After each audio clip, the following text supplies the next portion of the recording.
оюуны өгшихийг эхэлж яа. За оюуны өгшөө таныг урьж байна. За баярлалаа. Сонсогч байна уу багшаа? Сонсогч байна. За сайн байцгаана уу? Өдрийн мэнд хүргье. Олон улсын Улаанбаатар их сургуулийн сургалт эзэмшилгээр хэрэгсэн дэд захирал академич Амарснаа багшийн санаачлага дэмжлэгээр хууль зүйн сургууль нь олон улсын хууль зүйн сургууль нь эрдэм шинжилгээний хурлыг зохион байгуулж байгаад мөн оролцогчдоор илтгэлээ өгүүлж явуулсан бас сонсож байгаа нийт хүмүүстэй өдрийн мэнд хүргэмээр байна. За тэгээд илтгэлээ эхлэе гэж бодож байна. Миний илтгэлийн сэдэв болохоор олон улсын хоёр эрх зүй дэх өвлийн онлын асуудал гэсэн ийм сэдэв байгаа. За энэ олон улсын хоёр эрх зүй дэх өвлийн онлын асуудлын хүрээнд нэг гурван асуудал авч үзэх ёстой гэж үздэг. Тэгээ нэгдүгээр нь болохоор олон улсын өвлийн эрх зүйн үндсэн асуудал, дараа нь олон улсын өвлийн эрх зүй дэх зөрчилдөөний зохицуулалт, гуравт нь болохоор өвлийн харилцаа олон улсын хувийн эрх зүйн зохицуул, өвлийн харилцаанд олон улсын хувийн эрх зүйн зохицуулалт ямар байд юм бэ гэдэг. Ерөнхийдөө нэг онлын хүрээнд тулгамдж байгаа асуудлыг тусах гэж хичээсэн юм аа. За олон улсын өвлийн эрх зүй гэдэг нь хоёр болон түүнээс дээш улс орны эрх зүйн дэглэмтэй холбоотой өвлийн харилцаануудын хэм хэмжээнүүдийн нийлбэр гэж үздэг. Тэгээ энэ шударгаараа олон улсын хувийн эрх зүйн үйлчлэлийн хүрээнд багтдаг байх нэ. Өвлийн эрх зүйн өвлийн эрх зүйн тухайн улсын үндэсний зохицуулалтанд байдаг ийм зарчмын ялгаанууд нь өөрөө зөрчилдөөний асуудлуудыг үүсгэж идэв юм байна. За яг нь дэлхийн эрх зүйн тогтолцооны ангиллаас зүгээр хоёрыг нь авч үзсэн л дээ энд. Тэгээд их газрын орнуудын өвлийн эрх зүйд болохоор өвлөх эрх гэсэн энэ ойлголт нь өвлийн үзэл баримтлалын чиглэмж болж байдаг бол нийтлэг эрх зүйн тогтолцоод улс орнуудад өвлийн эрх бус одоо нэг өвлүүлэгчийн эд хөрөнгийн одоо ингээгүйгээр хэлэхэд устгал болж байдаг. Тэгээд эрх зүйн тогтолцоонос шалтгаалаад өөр ойлголтууд орж ирд юм байна. Энэ одоо яах вэ юм бол?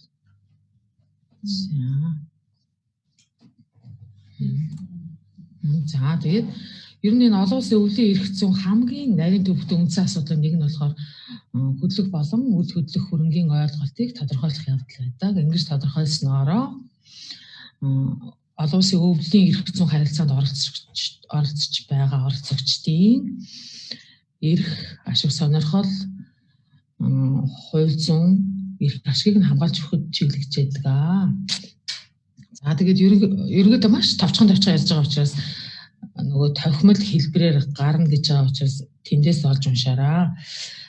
За энэ олон улсын өвлийн эрх зүйн зөрчилдөөний зохицуулт юу байдаг юм бэ гэхээр ерөөсөө л гадаадын эрх зүйн дэглэмтэй холбоотой өвлийн харилцааны бүх нийлбэр цогцын нэгдмэл нь зөрчилдөөний холбоосын үндсэн дээр зохицуулагдах ийм боломжуудыг өөрөө олгож идэв юм байна. Жишээлбэл өвлүүлэгчийн харьяасан улсын хууль гэхээр байна. Өвлүүлэгчийн хамгийн сүүлд оршин амьдарч байсан газрын хууль, өвлөх эд хөрөнгө оршин байгаа улсын хууль гэдэг юм ингээд тухай бүрд нэг улсын жишээ авсан байгаа. За тэгээд өвлийн харилцааны зөрчилдөөний үндсэн асуудал нь болохоор өвлүүлэгчийн хувийн хууль байдаг. Маш олон үндсэн асуудлууд байдаг л да. Гэхдээ бас нэг гол асуудал нь болохоор өвлүүлэгчийн хувийн хууль гэдэг юм байна. Тэгээд яг энэ салбарын судлаачдын хувьд болохоор бас нэг тусгай судлагдсан байх ёстой. Энэ ойлголт бол гэрээслэгчийн эрх зүйн чадамжийн асуудал байдаг. За тэгээд дотор ингээд зөндөө задарч явах юм байгаа. Товчхондоо зөрчилдөөний ерөнхий холбоос нь өвлүүлэгчийн хувийн хууль болж тайлбарлагддаг. Тэгээ слайдн дээр болохоор Япон, Америк, Швейцар, Канада, Румын зэрэг улс орнуудын жишээг оруулсан байгаа. За тэр өвлийн эрх зүйн зохицуулалттай холбоотойгоор гэрээслэг тайлбарлах, бие даасан зөрчилдөөний зохицуулалтыг бас тодорхойлох шаардлага гардаг юм байна л да. Жишээлбэл холбооны Германы улс, Чех, за энэ дээр болохоор Европын жишээ авсан юм аа. Гэх мэт улс орнуудад яаж зохицуулагдах нь ингэж жишээ аваад оруулсан байгаа. За тэгээд дотор энэ гэрээсчин дотор зөндөө хууль зүйн агуулгуудыг агуулж байдаг учраас гэрээслийн захирамжийн хэлбэр нь зөрчилдөөний сонголттой зохицуулалтыг үүсгэдэг бас нэг юм онцлогтой байдаг. Өөрөөр хэлбэл гэрээсэл үйлдсэн газрын хууль, гэрээсэл үйлдэх мөчид юм уу? Эсвэл яг нас барах мөчид гэрээслэгчийн оршин сууж байсан улсын хууль гэдэг юм уу, шүүхийн хууль, эсвэл үйл хөдлөх хөрөнгө байгаа газрын хуульч гэдэг юм ингээд зохицуултууд нь өөр өөрөө да. Тэгээ энэ олон зохицуултуудыг гэрээслийн хэлбэрийг ингээд тогтоохын тулд зөрчилдөөний сонголттой холбоосуудыг баттгах нэг ийм зорилго агуулж байдаг. Ерөөсөө энэ зорилго нь гэрээслийн үнэн зөв талд шийдвэр гаргах зарчмын суурьнд болж байдаг. За тэгээ өвлийн харилцааны хүрээнд маш олон зөрчилдөөнүүд байдаг. Энэ олон зөрчилдөөнийг буцаан ишлэх замаар одоо буцаан ишлэхээс өмнө ч гэсэн урьдчилсан зөрчилдөөний асуудал гэж нэг агуулгууд бас орж ирж байдаг. Энэ аргуудаар олон улсын өвлийн эрхцүүд зохицуулах боломжууд нь аяндаа ингээд тайлбарлагддаг. За ингээд товчхон явах юм байна те. Ер нь бол энэ олон улсын өвлийн эрх зүйн харилцаанд хөдлөх болон үйл хөдлөх хөрөнгийг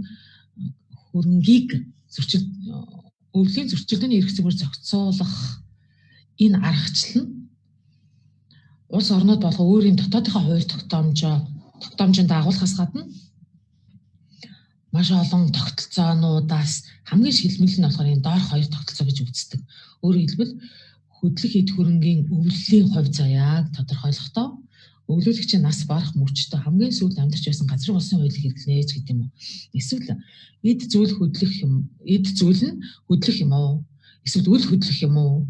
Ямар улсын эрх зүйгээр холбогдох юм бэ гэсэн ийм асуултууд зайлшгүй үүсчээд учраас эд хөрөнгө байгаа газрын хуулийг сонгох гэдэг энэ хоёр гол зарчмыг баримталдаг юм байна. Тэгээ энэ дээр Францын, Германы, Орос улсын тэгээ Монголынхоо тэгээ хятад улсын ингээд хуулийн жишээнүүдийг оруулж өгсөн.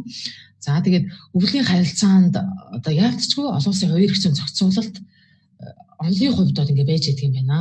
Тэгээд өвлийн эрх зүйн өөрөө гэр бүлийн харилцааны нэгэн адилаар тал харилцаа үүсгдэг ийм үндсэн салбар байд юм байна. Тийм харилцааг баттгах хамгийн өр өгөгчтэй арга нь болохоор эрх зүйн ижилтгэл байдаг. Гэхдээ л олон улсын өвлийн эрх зүйн хүрээнд түгээмэл шинжтэй улс хоорондын хилцээрийг одоо маш цөөн байгуулсан байд юм байна. За тэгээ энэ дээр нөгөө манай Монгол улс нэгдэж ороогүй, заримд нь нэгдэж орсон байгаа юм 2-3 конвенцуудыг жишээ оруулсан 61 оны, 73 оны, 73 оны гэдэг энэ конвенц болгон өвлийн эрх зүйтэй холбоотой ямар ойлголтуудыг зохицуулт юм бэ гэдгийг нөгөө ингээд судалсан байдаг.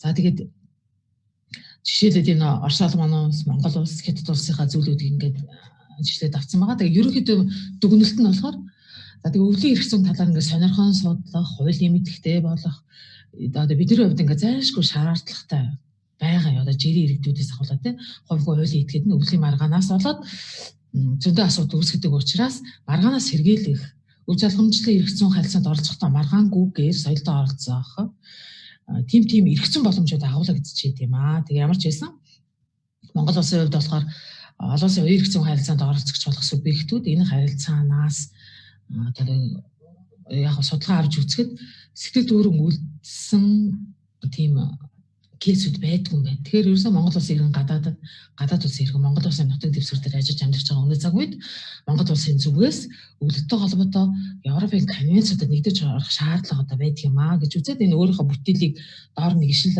авсан л байгаа л да. Тэгээ ингээд ерөөсөө манай Монгол улс бол их сайхан өвлөлийг маргаангүйгээр уламжлан авчирсан ард түмэн муу юм байна. 1700 оноос хойш одоо энэ бол нөгөө ойлгомжтой тийм Манживээс булаалдах гэсэн нэр томьёог хэрэглэх болсноороо өвлийн эрх зүйн харилцааг маргаантайгаар зохицуулагдаж ирсэн юм байна. За тэгээ Монгол улсын урт хугацааны хөгжлийн бодлого 2050 эрх зүйн шинжилэл энэ сэдвийн хүрээнд хурлын үйл ажиллагаанд амжилт хүсье, анхаарал тавьсанд баярлалаа.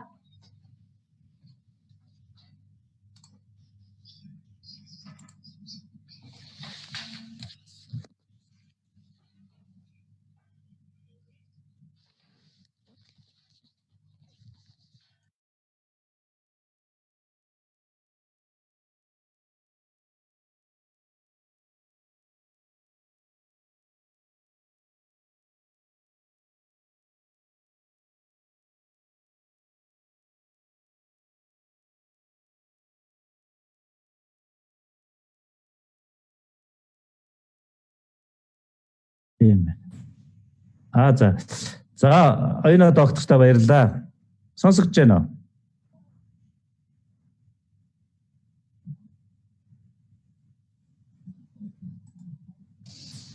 За сонсогдож байна уу? Тийм ээ, сонсогч багшаа баярлалаа. За би таны одоо илтгэл их сайхан сонирхолтой илтгэл байна.